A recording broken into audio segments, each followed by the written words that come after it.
খারাপ করা এটা কোন মানুষের সিফাত আর আখলাক হতে পারে না, সম্পূর্ণ ইবলিসের কাজ।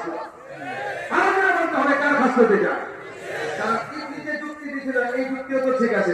আল্লাহ বলেন ফেরেশতাদের লক্ষ্য করে সবাই আদমকে সিজদা করো, ফেরেশতারা বিনা যুক্তিতে সিজদা করলেন, কিন্তু ইবলিস আগাতে সে আল্লাহর সামনে যুক্তি খাড়া করলো। খালাকতানি মিন নার ওয়া খালাকতাহু মিন তিন, আমাকে আগুন দ্বারা সৃষ্টি করেছেন, আদমকে মাটি দ্বারা সৃষ্টি করেছেন। আগুন উপরে থাকে, মাটি নিচে থাকে, আমি আগুনের সৃষ্টি হয়ে মাটির তৈরি জিনিসের সামনে আমি করবো, আমার যুক্তি ধরে না।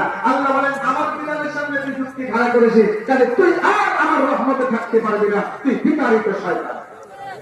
তাহলে ইসলামী শরীয়ত এবং ওহীর এলেমের সামনে যুক্তি খাড়া করা মানুষের খাসলত না ইবলিসের খাসলত? দুই বলতে হবে কার খাসলত? তাহলে আল্লাহ ওহীর মাধ্যমে যুক্তি খাড়া করা এটা কোন মানুষের সিফাত আর আখলাক হতে পারে না, সম্পূর্ণ ইবলিসের খাসলত। আর যারা বলতে হবে কার খাসলত এটা, কারণ ইবলিসে যুক্তি দিয়েছিল, এই যুক্তিও তো ঠিক আছে।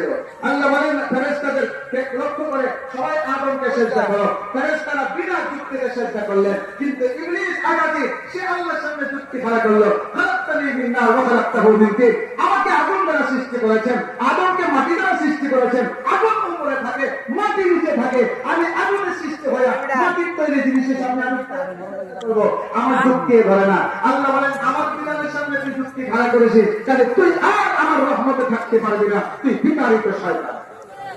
তাহলে ইসলামী শরীয়ত এবং ওহীর এলেমের সামনে যুক্তি খাড়া করা মানুষের খাসলত না ইবলিসের খাসলত?